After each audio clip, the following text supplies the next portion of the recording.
por causa de um artigo, isso nunca aconteceu. O pessoal faz uma choradeira, por exemplo, em torno do Otto Maria Carpo. O que aconteceu com o Otto Maria Carpo? Houve uma queixa contra ele, a queixa chegou na promotoria, o promotor chamou o Otto Maria Carpo, fez lá umas perguntas e arquivou o processo. Não houve nem processo. Isso foi tudo o que aconteceu com o Otto Maria Carpo. E até hoje, o pessoal fica chorando. O Otto Maria Carpo foi vítima da ditadura, etc, etc. Claro, tem muita gente que perdeu o emprego. O grande jornal de oposição no começo era o Correio da Manhã. Aconteceu, o Correio da Manhã faliu e todos eles ficaram para a rua e tiveram que procurar empregos em outro lugar. O Carlos Heitor Coni arrumou emprego na editora Bloch, do Adolfo Bloch, que era um homem da direita, era um conservador, era um judeu foragido da Rússia, que horror de comunismo, e que era odiado por isso. Bastou o coitado do Coni arrumar um emprego na Manchete, o pessoal da esquerda fez a caveira dele, como se tivesse sobrando emprego na época, né? A gente ia escolher emprego. Se você ia trabalhar para o Bloch, né, ou ia trabalhar para o Henri Maxud, o pessoal fazia a tua caveira. Então, você vira, o pessoal da esquerda não só dominava as grandes redações, dominava a grande mídia e dominava a pequena, a mídia nanica também. Às vezes eram os mesmos caras que faziam uma coisa e a outra. Ou seja, eles já tinham a hegemonia durante o regime militar. O que os militares fizeram contra isso? Então não dá nem para dizer que os militares, que a hegemonia é culpa dos militares, né? Quer dizer, que a hegemonia atual já foi durante. A hegemonia foi entregue de mão beijada para isso pelo próprio governo militar, que eram os camaradas que tinham mentalidade revolucionária, sim. Quando eles adotaram o nome de revolução, não foi só para fins de propaganda. Eles tinham a ideia revolucionária, refazer a sociedade brasileira de alto a baixo, por meio da concentração do poder. Isso é a definição de uma revolução. Eles fizeram uma revolução, sim. E esse foi exatamente o problema. Veja, o golpe foi justo.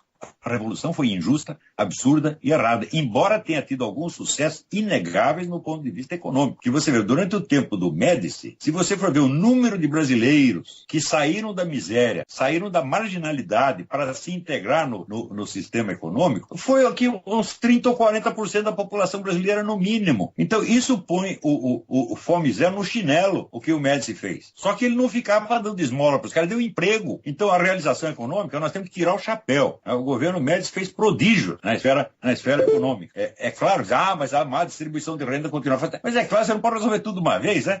Mas ainda, mesmo no esquema na área da distribuição de renda, fez muito mais do que está fazendo o PT agora. O PT só está dando esmola para colher voto. Tanto que você vê, o pessoal diz, mas o Lula tinha não sei quanto por cento de aprovação. O Médici tinha 82% de aprovação na última semana de governo.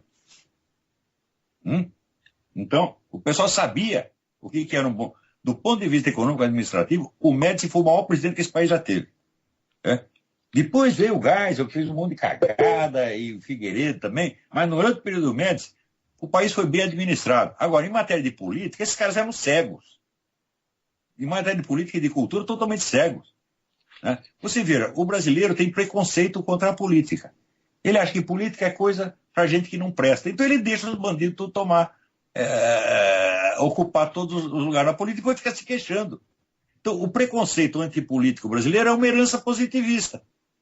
E esse preconceito vigorava tanto na cabeça dos milicos quanto na cabeça da população em geral. Então, você deixa a política só para os bandidos tomam conta, porra. Aí hoje tem o militante apolítico, né? Militante apolítico, mas não fizeram um movimento de protesto. Esse é um protesto apolítico. E você já viu o que é isso? É o quadrado redondo, meu Deus. Agora, vamos ver outro aspecto. Estou falando aqui, os militares, eles foram omissos no combate ao comunismo. Omissos na luta cultural e na esfera educacional. A única preocupação do governo em matéria de educação naquela época era abrir vagas. Abrir uma faculdade em cada esquina para todo mundo ser doutor. E deu no que deu. Hoje, o Brasil tem 50% de estudantes universitários analfabetos funcionais.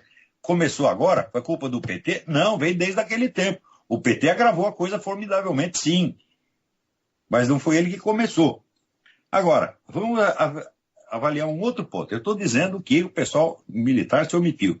Mas os líderes liberais e conservadores que vieram depois do regime militar também se omitiram gravemente. Vou lhe dizer uma coisa. Aconteceu, por exemplo, esse caso da Raquel Sherazade. Estão acusando a Raquel Sherazade de apologia do crime, porque ela disse que a reação popular contra um delinquente é uma coisa compreensível. Ou seja, ela está explicando, claro que fazer justiça com as próprias mãos é um delito, mas ela está explicando o delito em função. Dizia para o pessoal liberal e conservador, vocês não vão processar esses filhos da puta?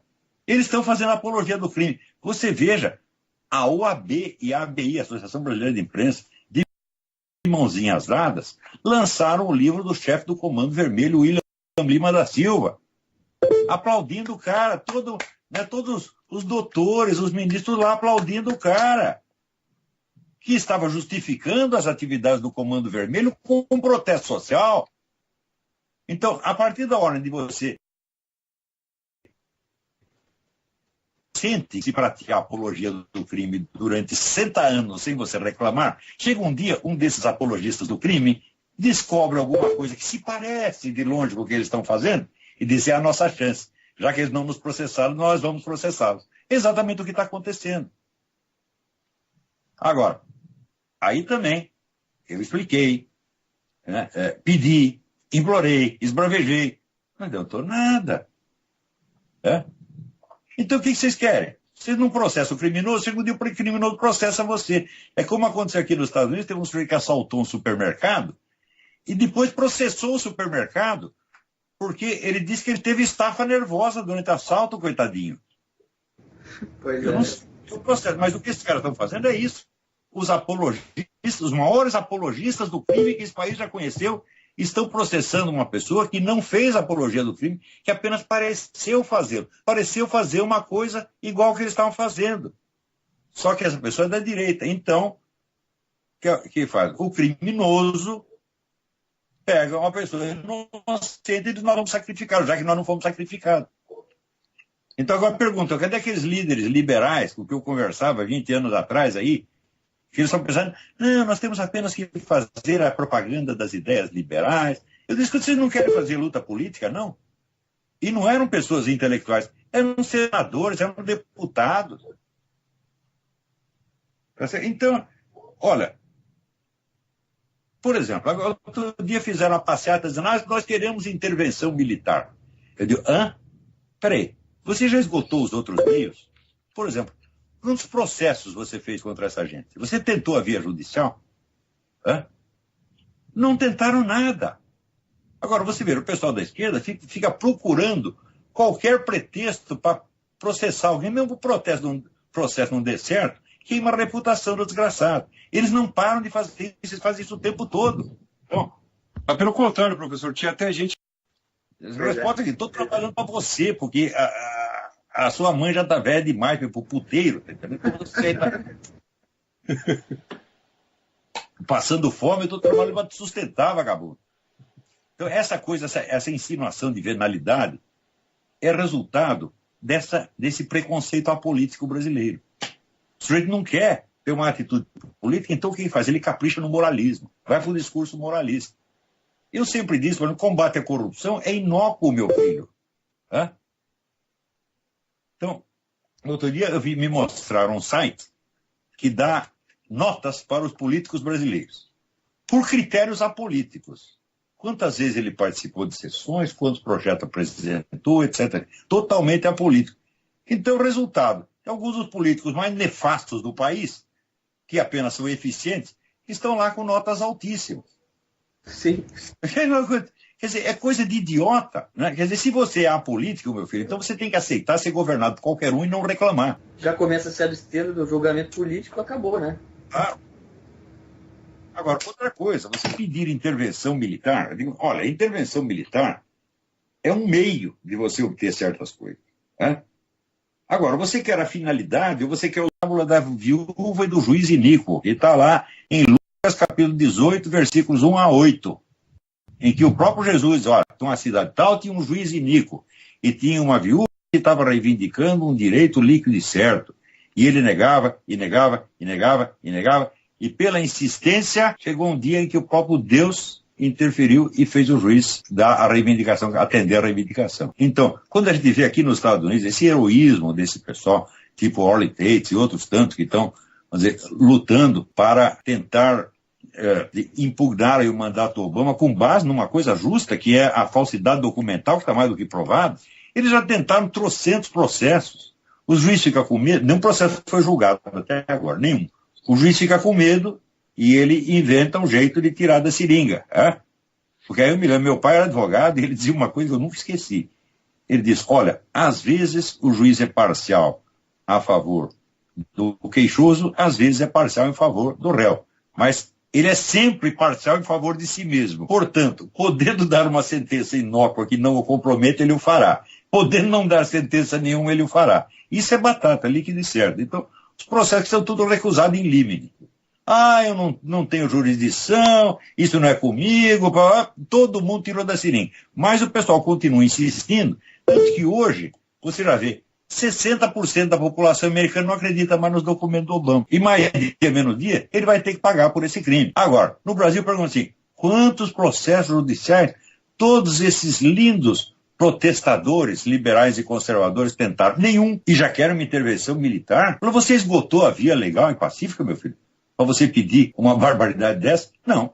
Então você não tentou nada. Então é o seguinte, você está querendo é que o soldado vá lá se arriscar no seu lugar, porra. Daí o pessoal diz, mas processo custa caro. Daí eu pergunto assim, se você não pode dar nem o seu dinheiro para a causa que você acha justa, com que direito você exige que um soldado dê a vida? Você está entendendo? Então, o problema do Brasil é a corrupção mental e a corrupção moral que entrou muito fundo na cabeça de todo mundo. Cada um de nós tem que fazer o seu meia-culpa, examinar, dizer, aonde que eu contribuí para a merda chegar a esse volume que chegou hoje. Não é questão de você aderir a uma política ou a outra, porque o que tem efeitos não é a sua convicção, a sua crença, são as suas ações, e o seu estilo de agir que se impregna nos outros. Então, aí, não interessa muito qual é a sua ideologia. Você vê o que acontece. Por exemplo, vou te mostrar como esse negócio não é. Então, o que interessa é a substância da luta e não a justificativa ideológica. Você verá na França, agora o partido da extrema-direita, o Front Nacional, ganhou as eleições, está todo mundo colaborando, etc, etc.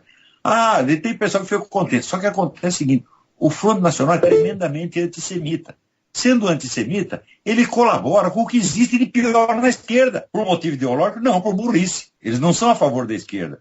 Apenas eles têm um preconceito que os torna instrumentais para a esquerda, radicais islâmicos, etc, etc. Então a pessoa precisa medir não a sua ideologia, as suas belas intenções, as suas ações reais. Então, se você, por exemplo, se você durante 30 anos você permite todos os abusos e não recorre à via judicial e depois vai pedir uma intervenção militar, você se tornou culpado pela situação. Porque se você não usa os instrumentos da democracia, a democracia acaba. Quem matou a democracia foi a esquerda? Não, foi a esquerda e a direita junto. Uma, pervertendo a justiça, tá certo? E a outra, abandonando a justiça, virando as costas à justiça. Parece que essa preferência do pessoal pela intervenção militar parece mais com um desejo de ir contra o que a esquerda diz, né? Que ela demoniza a intervenção militar, tanto aí parece que querem... Um efeito externo. Você vê, a direita no Brasil nada fez contra o comunismo. Não fez... Era metade ali, era esquerdista, pô. Você veja... Pega lá o famoso Congresso pela Liberdade da Cultura, realizado em Budapeste, em 1956, financiado pela CIA. E estão lá, intelectuais denunciando o comunismo, contando os crimes do comunismo. 80% deles eram gente que vinha da esquerda. Então o problema não é a sua ideologia, meu filho, é as suas ações reais. Eu estou falando para você que o único governante que fez uma coisa efetiva contra o comunismo foi o cara eleito pela esquerda, que foi o Marechal Dutra. Agora, até hoje, o pessoal da direita tem o mito do brigadeiro Eduardo Gomes, que era o candidato da direita. Era uma boa pessoa, etc, etc. Mas não cai entre nós. Eu duvido que ele, na presidência, ele tivesse culhão para fazer o que o Marechal Dutra fez. O Marechal Dutra, você sabe que era um homem que ele não ia ao banheiro sem consultar a Constituição para ver se era permitido. Tudo é ejaculação precoce. O sujeito disse que dar uma transada, que nada. Ele já quer abaixo as calças, ele já gozou, ele já acabou tudo. Não precisa fazer nada. Quer dizer, é preciso uma ocupação de espaço primeiro, né, professor? Nas universidades. Né? Mas antes de tudo, antes de você pensar em ocupar espaços, você tem que pensar em juntar forças. E você junta força com essas duas atividades. Uma comissão de fundraising. Vamos estudar aqui seriamente todas as fontes de dinheiro que nós podemos ter para juntar para fortalecer esse movimento. E segundo, ter uma comissão judicial para dar apoio para isso. E para defender os perseguidos, como agora o caso da Raquel Sherazade. Bom, isso é utilização de verbas e concessões do Estado como instrumento de pressão política. Isso é ilegal e isso é motivo para impeachment. Cadê o processo? Já abriram um processo? Não. Vamos fazer um processo para defender o Paulo Martins e a Raquel Sherazade. Não adianta você defender o cara. Se você defende, os defende, tá certo? Você já perdeu a briga, você tem que atacar o criminoso, meu Deus do céu. Essa dona Jandira Fegali já era para dizer, olha, dona, a senhora está usando o Estado como instrumento de pressão em favor do seu partido e nós vamos pedir a cassação do seu mandato. E a dona Dilma também, vamos pedir aqui o seu impeachment, porque a senhora está usando o Estado como instrumento de pressão para favorecer o seu partido, a sua facção ideológica. E isso é evidentemente ilegal. Eu não vi ninguém. Aí também não adianta, né? Veja, com esse negócio do SBT, o governo deu a cara a tapa, né? Ele mostrou a face integral da sua ilegalidade. E ninguém vai fazer nada contra isso? Vamos nos limitar. Claro que vamos defender a Raquel Sherazade, o Paulo Martins, etc, etc. Defender até o SBT, defender até os direitos do SBT, mas não basta isso. Ele vai estuprar na semana que vem. Então, prender o cara é tão obrigatório quanto socorrer a vítima. Mas esse país está tão louco que fizeram até essa campanha Eu Não Mereço Ser Estuprada. Você já viu uma coisa dessa? Zé. Já viu alguém ser estuprado por mérito? Só ficou analfabeto, ele não sabe mais o sentido das palavras. A mulher quer dizer, você não tem o direito de me estuprar. Em vez dela dizer isso, ela diz, eu não mereço ser estuprado. Eu digo, mas que coisa mais pobre, mais masoquista, essa campanha. Pois é, parece que foi feita uma pesquisa, né? E aí já motivou esse monte de manifestações aí que é pior do que a pesquisa. Imagina você que foi querendo te bater e você vai dizer, eu não mereço apanhar. Você está se fazendo de coitado, você está se humilhando, essa campanha é humilhante. O pessoal está tudo louco no Brasil, viu? O negócio está muito grave, muito grave. É verdade, é verdade. Gente, vocês têm uma missão. Para vocês todos que ou estudam comigo, ou aprendem alguma coisa comigo. Olha, eu não quero mudar a situação política do Brasil, não tenho poder para isso. Mas eu prometi para mim mesmo e para os meus alunos que nós íamos criar uma geração nova de intelectuais muito mais sérios, muito mais capazes do que todos esses que estão ocupando universidade, mídias, e isso. E vocês, de algum modo, não sei se são meus alunos ou não, uns são, outros não são, vocês têm essa missão. A nossa missão, meu filho, não é só lutar por causas políticas, aliás, não é nem lutar por causa política nenhuma. Celebra a derrubada do João Goulart. A instauração da ditadura depois foi um erro, foi um crime e só trouxe dano, porque toda a política econômica que deu certo poderia ter sido aplicada no regime democrático. Veja, se você pega os líderes, os políticos mais amados do Brasil, ser certo ou errado, que era Carlos Lacerda, Adhemar de Barros e Juscelino Kubitschek, os três apoiaram o golpe. E os três foram destruídos pelo próprio regime militar. Como se justifica uma coisa dessa? E daí você tira militares absolutamente desconhecidos. Daí aparece o Costa e Silva. O seu Costa e Silva não se elegeria vereador em São Tomé das Letras, ninguém sabia quem era. Você tira Juscelino Kubitschek, Carlos Lacerda e Adhemar de Barros e põe esse homem no lugar. Claro, é um homem honesto, etc, etc. Mas não é um político e não representava ninguém, representava apenas a elite militar tecnocrática. E isso acabou com a política no Brasil, acabou com o conservadorismo no Brasil, e nessa política de terra, esse deserto que ficou, a esquerda veio, quando voltou esse cara do exílio, e falou, o terreno é nosso, ocuparam tudo. Então não tem nada de celebrar, não. Nós tem que fazer a meia-culpa. Eu reconheço o mérito do regime militar na parte econômica, isso aí não tem como negar. E eu reconheço a justiça da derrubada do João Goulart. Mas isso não quer dizer que vão agora levantar a bandeira, temos que ter outro golpe militar. Não. Talvez um dia será preciso uma intervenção militar, mas não antes de nós tentarmos fazer por nossa conta tudo o que é possível na esfera civil. E não se fez nada, tá bom? Fazer a nossa parte, né, professor? Claro, então vamos lá. Tá certo. Obrigado, professor. Eu que agradeço pela atenção. Professor, muito obrigado. Boa noite. A gente continua aqui ao vivo. 23h07, bastante gente aí, tivemos um número bem alto de pessoas ouvindo e tivemos alguns probleminhas aí de queda, já está retomada aí, parece. Pois é, acabamos de conversar aí com o professor Olavo de Carvalho sobre o dia de hoje, que daqui a pouco termina, né, o finalzinho do dia já, mas é o dia do 31 de março aí, do golpe de 64, o contra-golpe de 64, ou revolução de 64, né. O bom foi que deixou claro aí uma coisa que também foi uma canalice que fizeram com o doutor Heitor de Paula, né? Levantaram uma falsidade contra ele, né? Ficou bem claro com quem a gente está lidando, né? Uma dica preciosa, né? Oi? E é uma dica preciosa, né? Continuar o trabalho para além de produção cultural, livros, jornalismo, como a gente faz aqui na Rádio Vox, é um contra-ativismo jurídico. Né? E precisa de grana, né? Como diz o professor, né? O precisa de grana. Não tem dinheiro nem para poder investir numa editora, numa revista, num jornal, numa rádio, num livro.